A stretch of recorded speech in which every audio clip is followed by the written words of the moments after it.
Hello and welcome to another episode of Archaeobotany. In this episode, we'll cover feral crops and archaeobotany. There's been extensive history of cultivated plants of one sort or another, especially within transgenic crops, entering into ecosystems, with agroecologists and regular ecologists studying the effects of these transgenes in outside environments whenever escapes happen. And there's great debates between researchers such as the work of Dr. Sears, who suggested that transgenes do not produce any negative effects on ecosystems within the field, versus what studies came out of Dr. Losey and Helbeck.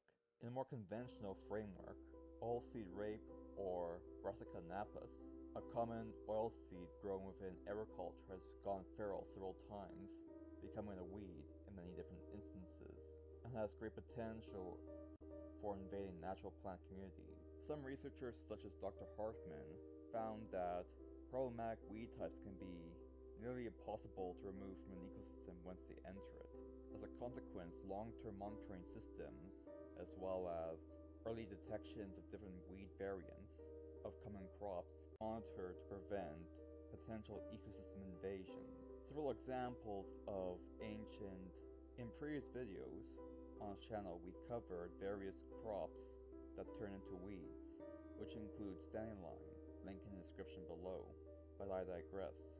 With the act of adding transgenic traits through genetic modification technology, the potential for certain feral variants becoming aggressive weeds is very possible.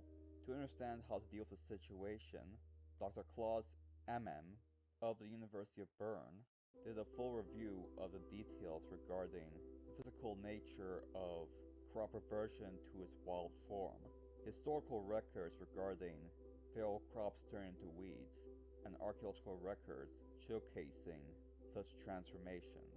Let's get started. Based on the work of Dr. Skolop, there's no historical references to where crops have been totally reverted back to wild types, or where they have lost all domestication characteristics. However, centuries or even millennia past cannot be accounted for very easy. However, an example given by Dr. Robar may indicate a single gene mutation could be sufficient to do so. One mutant variant within a landrace of corn reverted into something called corngrass, which is regular corn in nature but in smaller size when it comes to both stems and leaves. This is not, strictly speaking, a reversion to a wild or weedy grass, but is far closer to its wild form than it is to its domesticated form. Species that have a low degree of domestication could theoretically be one mutation away from reverting back to its weedy origin, which then successfully spread. For instance, the loss of the spikelet spindle toughness gene within cereals would be enough to allow for a cereal variety to regain the ability to spread seeds on their own. A mutation in oats is one such example. Such instances have been recorded by Dr. Gladys and Dr. Hammer independently over the course of 2 different research papers. And based on the work by Dr. Hammer, these instances can happen multiple times. As examples of feral oats seen by Dr. Hammer have genetic differences that indicate that these populations are derived from multiple instances of feral oats going into the wild. Most of the debate regarding the nature of domestication has occurred in Germany. As such, most papers on the topic of domestication are in German.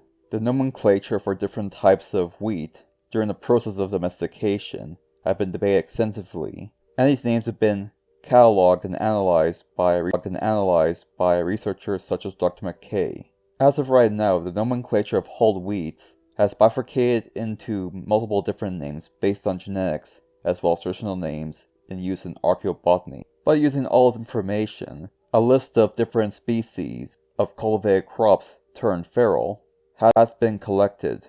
Amaranthus, Div, Vercacelis anana, Bellus perennis, Cochlearia officinalis, Coronopsis squamatus, Coronopsis hortensis, Isatis ticatoria, and Nasturtium officiale. All these species are cultivated plants that have gotten into the wild, after being let loose. These were all once crops cultivated and domesticated in ancient times, and now only exist as feral remnants. There's also been some archaeobotanical studies, hulled wheat being one such example. With the ancestors of einkorn and emmer being identified, locations where these species were domesticated also identified, searches around these regions could lead to the finds of feral, domesticated wheat of one sort or another. As of right now, wild einkorn and wild emmer are both still found within Greece and Turkey and Israel respectively. Given that wild einkorn is naturally found within the Fertile Crescent and has not moved outside of that region, it is likely that the wild einkorn found within Greece is not actually wild einkorn, but feral einkorn. Wild emmer has likewise failed to leave its native environment. In modern times, most of these einkorns and emmers have been driven to extinction by different phenomena, such as mixing with other cultivars, dying off over time, or being replaced by modern cultivars. And the feral populations fall under that category as well. The researcher concludes by mentioning that feral crops often have multiple origins, and if they're still being grown, they can be used as a source of new genetic variation to breed new cultivars. And that will covers everything. Thank you for watching. Thank you for watching this video. If you enjoyed this video, please like and subscribe. If you really enjoyed it and think you can donate, you can do so at Buy Me a Coffee, link in the description below. Thank you for watching.